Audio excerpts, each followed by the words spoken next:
Welcome to BPSC maker. दोस्तों आज है 23 फरवरी 2022 और 23 फरवरी 2022 से संबंधित बिहार करंट अफेयर्स और साथ ही राष्ट्रीय और अंतर्राष्ट्रीय घटनाओं से करंट अफेयर्स के जितने भी प्रश्न बनेंगे सभी प्रश्नों को विश्लेषण सहित मैं आपको इस वीडियो में बताऊंगा। अगर आप बिहार में आयोजित होने वाले किसी भी प्रतियोगी परीक्षा की तैयारी में लगे हैं तो ये वीडियो आपके लिए बहुत ज़्यादा इंपॉर्टेंट है। वीडियो स्टार्ट करते हैं, चलते हैं पिछले वीडियो के प्रश्न पे। जो प्रश्न मैंने आपको पिछले वीडियो में पूछा था, तो पिछले वीडियो का हमारा प्रश्न था कि हाल ही में पर्यटन मंत्रालय की रिपोर्ट के अनुसार विदेशी पर्यटकों को भाने के मामले में, अर्थात विदेशी पर्यटकों को आकर्षित करने के मामले में बिहार किस स्थान पर है। इसकी कंप्लीट जानकारी मैंने आपको दिया था। आपको बताया था इसका राइट आंसर होगा ऑप्शन नंबर सी, यानी कि बिहार की जो रैंकिंग है इस मामले में, यानी कि बिहार 9वें स्थान पर है। पहले स्थान पर है महाराष्ट्र, और इसके अलावा और भी कई सारे पॉइंट थे, जैसे कि दूसरे स्थान पर कौन है, तीसरे स्थान पर कौन है। डिटेल जानकारी मैंने आपको पिछले वीडियो में दिया था। ध्यान रखिए, बिहार की जो रैंकिंग है या फिर बिहार का जो स्थान है यह है 9वां, यानी कि ऑप्शन नंबर सी यहां पर इस प्रश्न का राइट आंसर है। और बिहार के सभी प्रतियोगी परीक्षाओं के लिए हमारा जो बिहार स्पेशल का एक पीडीएफ लॉन्च हुआ है, आप इसको इस वीडियो के डिस्क्रिप्शन में दिए गए लिंक से भी डाउनलोड कर सकते हैं। हालांकि इसका बुक भी मार्केट में उपलब्ध है, तो आप अपनी सुविधा के अनुसार इसे देख सकते हैं। जैसे भी आप इसे पढ़ना चाहें पढ़ सकते हैं। बेहतर ये होगा, आप पीडीएफ से अगर आप पढ़ेंगे तो चीज़ें आपको बेहतर तरीके से मिलेगी, यानी कि आप कहीं भी रहेंगे तो ये आपके पास हमेशा उपलब्ध रहेगा। हमेशा उपलब्ध रहने का कहने का मतलब यहाँ पर यह है कि आप जब भी आपका मन करेगा आप उस वक्त इस पीडीएफ के माध्यम से करंट अफेयर्स की तैयारी कर सकते हैं। तकरीबन 1000 से अधिक प्रश्नों का संग्रह इस पीडीएफ में है। इसमें पूरे 2021 के प्रश्नों का संग्रह किया गया। ये बहुत ज्यादा आपके लिए इंपॉर्टेंट हो सकता है, तो आप लोग इसका भरपूर लाभ उठाइए। अब यहां पर हम चलते हैं आज के इस वीडियो के पहले प्रश्न पे। तो आज के इस वीडियो का हमारा यहां पर पहला प्रश्न है कि हाल ही में पटना के संजय गांधी स्टेडियम में अगस्त्या कप क्रिकेट टूर्नामेंट का शुरुआत कब से की जाएगी। तो इस प्रश्न का हमारा राइट आंसर होगा, इस टूर्नामेंट की जो शुरुआत होगी ये 24 फरवरी 2022 से की जाएगी, अर्थात ऑप्शन नंबर डी यहां पर इस प्रश्न का राइट आंसर होगा। आपको बता दूं कि 24 फरवरी 2022 से पटना के संजय गांधी स्टेडियम में Agastya cup under 14 cricket tournament का आयोजन किया जाएगा, और इसका आयोजन बिहार क्रिकेट एसोसिएशन द्वारा किया जाएगा। इसलिए यह प्रश्न बहुत ज़्यादा इंपॉर्टेंट बना था। हमने यहाँ पर बिहार करंट अफेयर्स के अंतर्गत से शामिल किया है। अगस्त्या कप का जो संबंध है ये क्रिकेट से संबंधित है। इस तरह के भी प्रश्न आपसे एग्जाम में पूछे जा सकते हैं। चूंकि यहाँ पर बात है बिहार क्रिकेट एसोसिएशन की, यहाँ से आपको ये ध्यान रखना, बिहार क्रिकेट एसोसिएशन के शॉर्ट फॉर्म में BCA कहा जाता है, ठीक है। और इसका जो मतलब कह सकते हैं स्थापना कब हुआ था, इसका मुख्यालय कहाँ है, इसकी जानकारी हमने यहाँ पर आगे लिखा है कि बिहार क्रिकेट एसोसिएशन का मुख्यालय पटना में है, जो कि राजधानी पटना में यह स्थित है, और इसकी स्थापना 1935 में किया गया था। अब यहाँ पर देखिए बात आई है क्रिकेट की, तो क्रिकेट की जो सर्वोच्च संस्था है यह है ICC। ICC के बारे में कई सारे प्रश्न आपके एग्जाम में कई बार बने हैं, और आने वाले समय में भी ICC से प्रश्न बनेंगे। डिटेल जानकारी हमने यहाँ पर लिखा है जो आपके एग्जाम में पूछे जा सकते हैं। ICC का जो फुल फॉर्म यह है इंटरनेशनल क्रिकेट काउंसिल, आप यहाँ पर देख सकते हैं, और ये ICC का लोगो है। ICC के सिद्धांत की अगर हम बात करें, इसका सिद्धांत है अच्छाई के लिए क्रिकेट। इसकी स्थापना हुई थी 15 जून 1909 को। मुख्यालय दुबई संयुक्त अरब अमीरात में है, और वर्तमान में 106 देश ICC के सदस्य हैं। आधिकारिक भाषा अंग्रेजी है, और ICC के चेयरमैन है वर्तमान में ग्रेग बार्कले, जो कि न्यूजीलैंड के हैं, और ICC के वर्तमान CEO हैं जोफ एर्लाडिस, और ये ऑस्ट्रेलिया के हैं। लेकिन इससे पहले जो ICC के CEO थे ये थे मनोज साहनी, और मनोज साहनी ने अपने पद से इस्तीफा दिया था, जिसके बाद जोफ एर्लाडिस, जो कि ऑस्ट्रेलिया के हैं, इन्हें अभी हाल ही में ICC का CEO नियुक्त किया गया है। ये जानकारी यहाँ से ध्यान रखिए। अब क्रिकेट की बात है तो IPL से भी जुड़े हुए प्रश्न आपके एग्जाम में बन सकते हैं। IPL के बारे में डिटेल चीजें यहाँ पर हमने लिखी है, हालांकि इस बारे में कल भी मैंने आपको बताया था, इसलिए आज यहाँ पर हम इसे छोड़ रहे चलते हैं दूसरे प्रश्न पे। हमारा दूसरा प्रश्न है कि हाल ही में साइबर अपराध की रोकथाम के लिए बिहार के कितने जिलों में विशेष अभियान चलाया जाएगा। तो हाल ही के घोषणा के अनुसार अगर हम बात करें तो हाल ही के घोषणा के अनुसार साइबर अपराध के रोकथाम के लिए बिहार के 6 जिलों में एक विशेष अभियान चलाया जाएगा। ये घोषणा अभी हाल ही में भी है। कुछ चीजें यहाँ पर हमने लिखा है कि जिले कौन कौन से, वो भी चीजें यहाँ पर विस्तार से लिखा गया है। आपको बता दूं कि हाल ही के घोषणा के अनुसार साइबर अपराध की रोकथाम के लिए बिहार के 6 जिलों में विशेष अभियान चलाया जाएगा, और साइबर अपराध के हॉटस्पॉट के तौर पर पटना, नवादा, नालंदा, शेखपुरा, गया और जमुई जिलों को चुना गया है। इन 6 जगहों पर कह सकते हैं साइबर अपराध को रोकने के लिए कह सकते हैं बिहार सरकार एक विशेष अभियान को चलाएगी, ऐसी अभी हाल ही में घोषणा किया गया है। और साथ साथ यहाँ पे हमने ये भी लिखा इन जिलों के जिला पुलिस को विशेष कार्य सौंपे गए हैं। इन कार्य के लिए जिला पुलिस को विशेष कार्य सौंपा गया है। आपको ये ध्यान रखना, कुल 6 जिलों का चयन किया गया है। चलते यहाँ पर हम अगले तीसरे प्रश्न पे। यह तीसरा प्रश्न है कि हाल ही में मुख्यमंत्री नीतीश कुमार के बिहार में सत्ता संभालने के बाद तमाम भाषणों के संग्रह का प्रकाशन हुआ है। इसका लोकार्पण किसने किया है। आप इस प्रश्न को बहुत इंपॉर्टेंट प्रश्नों की श्रेणी में रख सकते हैं। इस प्रश्न का हमारा राइट आंसर होगा ऑप्शन नंबर सी, यानी कि हरिवंश नारायण सिंह इस प्रश्न का राइट आंसर होगा। आपको विस्तार से बता दूं कि बिहार के सीएम अर्थात बिहार के मुख्यमंत्री नीतीश कुमार के बिहार में सत्ता संभालने के बाद पिछले 15 सालों के तमाम भाषणों का संग्रह एक जगह पा सकते हैं। इसके लिए हाल ही में नीतीश कुमार के बिहार में सत्ता संभालने के बाद विधान परिषद में 191 सत्र से वर्तमान 195 सत्र तक तमाम भाषणों का संग्रह का मतलब कह सकते हैं प्रकाशन किया गया है। और ये प्रकाशन किसके द्वारा किया गया है, ये भी आपके एग्जाम में प्रश्न बनेंगे। उसी प्रश्न को यहाँ पे हमने लिखा भी है। हमने अगले पार्ट में इसकी चर्चा की है कि इसका ये जो संग्रह है, इस संग्रह का लोकार्पण राज्यसभा के सभापति हरिवंश नारायण सिंह ने किया है। और आपको ये ध्यान रखना, उन्होंने कहा है कि यह पुस्तक ही नहीं बल्कि ये बिहार के विकास और प्रगति का जीता जाता दस्तावेज है। तो ये सारी चीज़ें यहाँ से आप ध्यान रखेंगे। ये सारे पॉइंट जो है ये आपको मेंस एग्जाम तक या फिर कह सकते हैं इंटरव्यू तक आपकी मदद कर सकता है। आपको ध्यान रखना, ये जो दस्तावेज का संग्रह किया गया है, यानी कि सारे भाषणों का संग्रह जो किया गया, संकलित किया गया एक मतलब कह सकते हैं बुक में, इसके मतलब अभी जो लोकार्पण हुआ ये हरिवंश नारायण सिंह के द्वारा किया गया है। अब यहाँ पर देखिए बात आई है मुख्यमंत्री नीतीश कुमार की, तो कुछ चीज़ें और भी आपको जानना चाहिए मुख्यमंत्री नीतीश कुमार के बारे में, जो कि आपके एग्जाम में पूछे जा सकते हैं। आपको मैंने बताया था गांधी मैदान में सर्वाधिक बार झंडा फहराने का जो रिकॉर्ड है ये मुख्यमंत्री नीतीश कुमार के नाम है। पिछले मतलब कह सकते हैं पिछले साल अगस्त 2021 मैंने आपको इसकी जानकारी दी थी। 15 अगस्त 2021 में जब ये गांधी मैदान में झंडा फहराए थे तो ये रिकॉर्ड 15वीं बार झंडा फहराए थे, जो कि बिहार के पहले मुख्यमंत्री श्री कृष्ण सिंह का रिकॉर्ड तोड़ दिए थे। श्री कृष्ण सिंह के नाम जो रिकॉर्ड था ये 14 बार झंडा फहराने का रिकॉर्ड था, जबकि 15 अगस्त 2021 को मुख्यमंत्री नीतीश कुमार ने 15वीं बार बिहार के गांधी मैदान में झंडा फहराया था। और ये कह सकते हैं एकदम से रिकॉर्ड था। लेकिन अभी हाल ही में 26 जनवरी 2022 को जो झंडा फहराया गया ये इनके कार्यकाल का 16वां कह सकते हैं ये मतलब झंडा तोलन अभियान था या फिर झंडा तोलन कार्यक्रम था, जो कि गांधी मैदान में हुआ और ये एक तरह से रिकॉर्ड बना है। तो ये भी आपको ध्यान रखना कि नीतीश कुमार ने अब तक कुल मिलाकर 16 बार गांधी मैदान में झंडा फहराया है। आई होप कि आप यहाँ पर डिटेल चीज़ों को याद रखेंगे। अब चलते हैं हम अगले यहाँ पर चौथे प्रश्न पे। हमारा चौथा प्रश्न है कि हाल ही में Dada Saheb international film festival awards 2022 में किस फिल्म को बेस्ट फिल्म का अवार्ड प्रदान किया गया है। ये भी बहुत ज़्यादा खबरों में है, तो यहाँ से आपके प्रश्न बन सकते हैं आपके एग्जाम में। इस प्रश्न का हमारा राइट आंसर है ऑप्शन नंबर बी अर्थात शेरशाह। आपको इस प्रश्न के बारे में विस्तार से बता दूं कि हाल ही में Dada Saheb international film festival awards 2022 में शेरशाह को बेस्ट फिल्म का अवार्ड प्रदान किया गया है। बेस्ट फिल्म की अगर हम बात करें तो इस कैटेगरी में शेरशाह को प्रथम स्थान दिया गया, यानी कि अव्वल स्थान पर रहा है। अब यहाँ पर इस फिल्म के अगर हम थीम की बात करें, इस फिल्म का विषय क्या है, किस विषय पर यह आधारित है, इसकी चर्चा हमने आगे किया है। तो यह फिल्म परमवीर चक्र से सम्मानित विक्रम बत्रा के जीवन पर आधारित है, जिन्होंने 1999 के कारगिल युद्ध के दौरान देश के प्रति अपना बलिदान दिया था। आपको ध्यान रखना, परमवीर चक्र से सम्मानित विक्रम बत्रा की जीवनी पर यह कह सकते हैं आधारित है यह फिल्म शेरशाह। और यहाँ पर अगला पॉइंट में हमने ये लिखा है कि इस फिल्म के निर्देशक विष्णु वर्धन है और यह film OTT platform Amazon prime पर पिछले साल अगस्त यानी कि 12 अगस्त 2021 को लॉन्च हुई थी। ओटीटी प्लेटफॉर्म क्या होता है इसकी जानकारी मैंने आपको पहले भी दिया था। ऑनलाइन जो फिल्में रिलीज होती है या फिर कोई वेब सीरीज वगैरह जो चलता है, जैसे कि अमेजन प्राइम वीडियो हो गया और फिर एमएक्स प्लेयर हो गया, हॉटस्टार वीआईपी हो गया, ये सारे ओटीटी प्लेटफॉर्म्स के अंतर्गत आते हैं। तो इसी प्लेटफॉर्म पर 12 अगस्त 2021 को यह फिल्म लॉन्च हुई थी, जिसका नाम है शेरशाह। अगला होगा पांचवा प्रश्न। यह भी प्रश्न इसी से संबंधित है। यह प्रश्न है कि इस वर्ष Dada Saheb international film festival awards 2022 में किस फिल्म को फिल्म ऑफ द ईयर चुना गया। इंपॉर्टेंट प्रश्नों की श्रेणी में आप इसे रख सकते हैं। इसका राइट आंसर है ऑप्शन नंबर बी अर्थात पुष्पा द राइज। आपको इस प्रश्न के बारे में विस्तार से बता दूं कि हाल ही में Dada Saheb Phalke international film festival 2022 Mumbai में आयोजित किया गया और जिसमें शेरशाह को बेस्ट फिल्म का अवार्ड प्रदान किया गया। इसकी जानकारी मैंने आपको पिछले प्रश्न में भी दिया था। शेरशाह को बेस्ट फिल्म का अवार्ड प्रदान किया। जबकि अगर हम बात करें फिल्म ऑफ द ईयर की, तो इसकी जानकारी हमने यहाँ पर आगे लिखा है कि जबकि सुपरस्टार अल्लू अर्जुन की blockbuster hit Pushpa the rise को फिल्म ऑफ द ईयर चुना गया। और साथ साथ हमने यहाँ पर आगे लिखा कि साथ ही रणवीर सिंह की फिल्म 83 के लिए, रणवीर सिंह को यहाँ पे की नहीं बल्कि रणवीर सिंह को फिल्म 83 के लिए बेस्ट एक्टर का अवार्ड दिया गया और साथ ही साथ एक्ट्रेस कृति सेनन को फिल्म मिमी के लिए बेस्ट एक्ट्रेस चुना गया है। ये तमाम चीज़ें नोट कर लीजिए। ये सारे जो मतलब प्रश्न बने हैं Dada Saheb international film festival से, ये आपके एग्जाम में पूछे जाएंगे। सभी प्रश्नों को यहाँ से नोट कीजिए और अगर आप नोट नहीं कर सकते, बीपीएससी मेकर ऐप पर यह सुविधा उपलब्ध है। आप वहाँ पर जाकर डेली बेसिस पर क्विज में पार्टिसिपेट कर सकते हैं। इसका पीडीएफ फाइल भी वहाँ से आप डाउनलोड कर सकते हैं।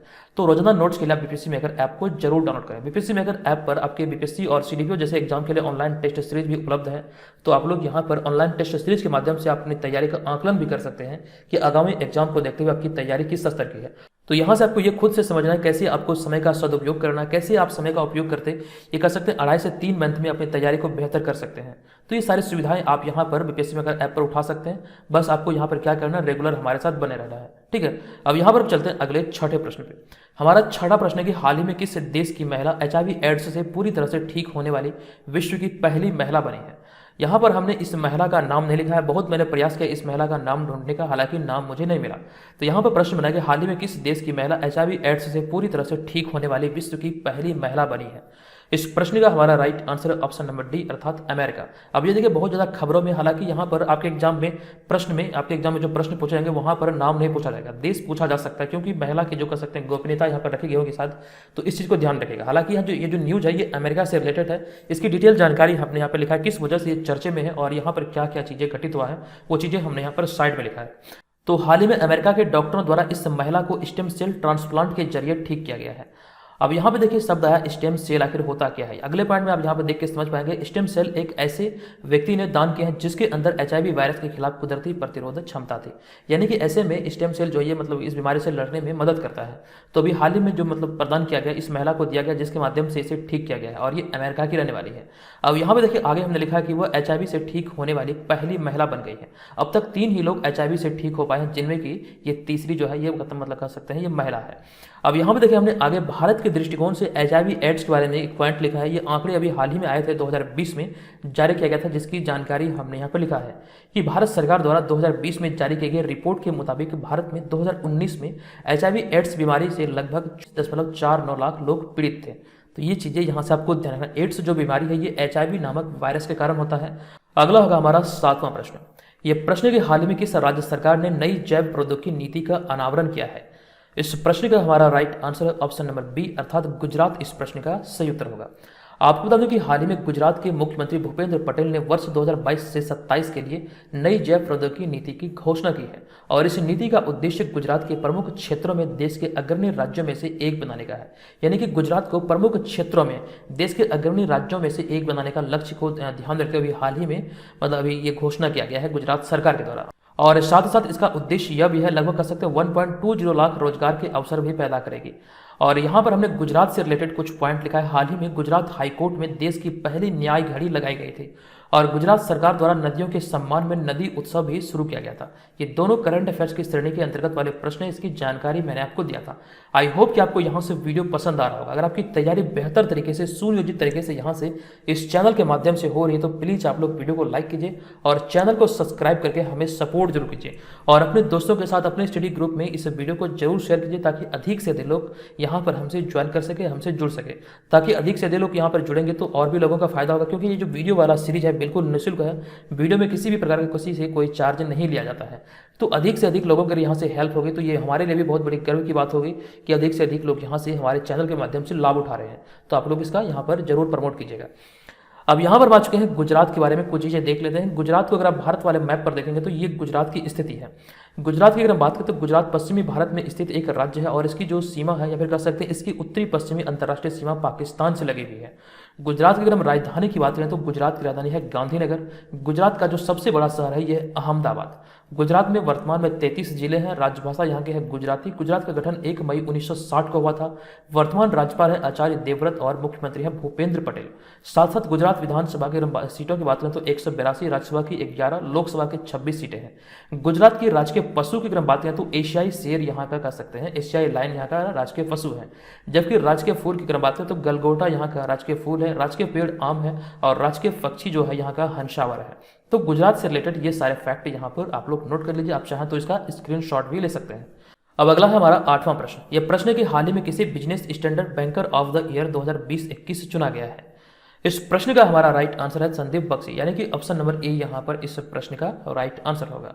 आपको बता दूं कि हाल ही में संदीप बख्शी को business standard banker of the year 2020-21 से नामित किया गया या फिर इन्हें चुना गया है। आपको बता दूं कि संदीप बख्शी यानी कि वह ICICI बैंक के प्रबंध निदेशक और मुख्य कार्यकारी अधिकारी हैं। बात है यहाँ पर ICICI बैंक की, तो ICICI बैंक की स्थापना वर्ष 1994 में हुई थी तथा इसका मुख्यालय मुंबई में है। तो ये सारी जानकारी यहाँ से ध्यान रखिए। हालांकि यहाँ जो प्रश्न बना है ये बहुत इंपॉर्टेंट है कि business standard banker of the year 2020-21 चुना गया है संदीप बख्शी को। अगला होगा 9वां प्रश्न। ये प्रश्न है कि हाल ही में क्वाड समूह के विदेश मंत्रियों की चौथी बैठक कहाँ आयोजित हुई है। इसका राइट आंसर है ऑप्शन नंबर डी, अर्थात ये ऑस्ट्रेलिया में भी हाल ही में आयोजित हुई है। आपको विस्तार से बता दूं कि हाल ही में क्वाड समूह की विदेश मंत्रियों की चौथी बैठक ऑस्ट्रेलिया के मेलबर्न में आयोजित की गई है। इस बैठक में कह सकते हैं यह बैठक यूक्रेन को लेकर के रूस और उत्तरी अटलांटिक संधि संगठन नाटो देशों के बीच बढ़ते तनाव, अफगान संकट तथा भारत प्रशांत क्षेत्र में चीन द्वारा अतिक्रमण की बढ़ती चिंताओं के बीच आयोजित की गई थी। ये 3 प्रमुख मुद्दे थे जिस मुद्दे पर यहाँ पर कह सकते हैं ऑस्ट्रेलिया के मेलबर्न शहर में ये क्वाड समूह के विदेश मंत्रियों की बैठक आयोजित हुई थी। अगर हम क्वाड की बात करें तो क्वाड एक चतुर्भुज सुरक्षा संवाद है जो कि भारत, अमेरिका, जापान और ऑस्ट्रेलिया के बीच अनौपचारिक रणनीति वार्ता मंच के रूप में हुई थी। इसकी जो स्थापना हुई थी ये 2007 में की गई थी। तो इसकी जानकारी ध्यान रखिए, इस समूह में 4 देश हैं जो कि भारत, अमेरिका, जापान और ऑस्ट्रेलिया। इसकी स्थापना 2007 में हुई थी। अगला है 10वां प्रश्न। ये प्रश्न के हाल ही में आंध्र प्रदेश लोक सेवा आयोग के अध्यक्ष कौन बने हैं। इंपॉर्टेंट प्रश्न है, सही उत्तर है ऑप्शन नंबर सी यानी कि गौतम सवांग।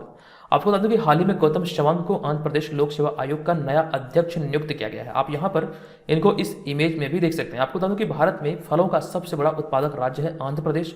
भाषाई आधार पर गठित होने वाला पहला राज्य आंध्र प्रदेश है। अगर हम बिहार के दृष्टिकोण से देखें, बिहार लोक सेवा आयोग यानी कि बीपीएससी के जो वर्तमान अध्यक्ष हैं ये है आर.के. महाजन।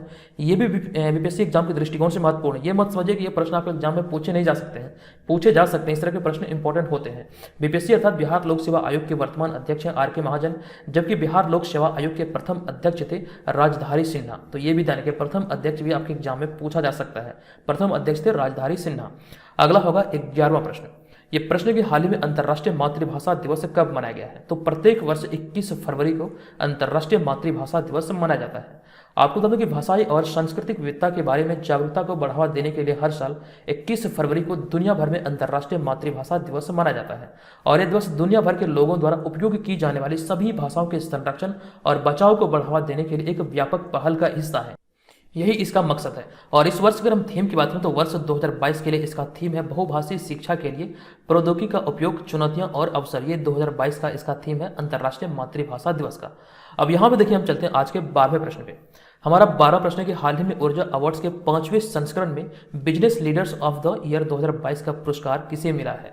ये भी एक इंपॉर्टेंट प्रश्न है। इसका राइट आंसर होगा योहान पूनावाला, अर्थात ऑप्शन नंबर बी इस प्रश्न का राइट आंसर होगा। आपको बता दूं कि हाल ही में ग्रेविटस फाउंडेशन ऊर्जा अवार्ड 2022 में योहान पूनावाला को ऊर्जा अवार्ड्स के 5वें संस्करण में business leaders of the year 2022 का पुरस्कार मिला है। ये आपको यहाँ से ध्यान रखना है। अब इसके तहत कुछ पॉइंट यह है कि यह ऊर्जा अवार्ड मनोरंजन, खेल, बिजनेस, सामाजिक कार्य, शैक्षणिक कार्य में महत्वपूर्ण योगदान देने हेतु व्यक्तियों को प्रदान किया जाता है। जिन क्षेत्रों में यह अवार्ड दिया जाता है तो आपको यहाँ पर ध्यान रखना है, ये अवार्ड मनोरंजन, खेल, बिजनेस, सामाजिक कार्य, शैक्षणिक कार्य में महत्वपूर्ण योगदान के लिए प्रदान किया जाता है। और इस वर्ष 2022 का जो प्रदान किया गया business leaders of the year 2022 का, ये किया गया योहान पूनावाला को। अब यहाँ पे हमने आगे लिखा, इससे पहले फराह खान, केदार जाधव आदि लोगों को भी इस सम्मान से सम्मानित किया जा चुका है। अब यहाँ पर हम चलते हैं आज के इस वीडियो के प्रश्न पे। आज के इस वीडियो का हमारा प्रश्न है कि हाल ही में बिहार विधानसभा के शताब्दी स्तंभ पर किस चिन्ह को बिहार का प्रतीक चिन्ह बताया गया। इसकी जानकारी मैंने आपको बहुत दफा दिया है।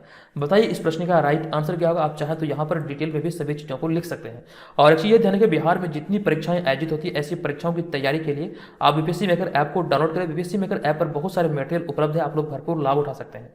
और एक चीज ध्यान रखें, 67वीं बीपीएससी सीडीपीओ आदि एग्जाम के लिए जो ऑनलाइन टेस्ट सीरीज चल रहा है, ये 50 प्रैक्टिस सेट का एक सीरीज है। आप लोग इसे ज्वाइन कीजिए। इसके माध्यम से अपनी तैयारी का सही तरीके से आकलन करेंगे कि आपकी तैयारी किस स्तर की है। बीपीएससी मेकर ऐप पर जो मटेरियल आपको मिलेंगे, यहाँ पर सभी चीजें लिखी गई है। ऑनलाइन टेस्ट है, डेली बेसिस पे करंट अफेयर्स आपको मिलेगा, संपूर्ण बिहार जी के और भी कई सारे मटेरियल हैं जो यहाँ पर आते रहते हैं। टॉपिक बेस्ड नोट है, तमाम चीजें यहाँ पर आपको इसी एप्लीकेशन पे मिलेगा। तो आज ही बीपीएससी मेकर ऐप को प्ले स्टोर से डाउनलोड करें। साथ ही साथ इस वीडियो के डिस्क्रिप्शन में भी इसका लिंक है, वहां से भी आप इसे डाउनलोड कर सकते हैं।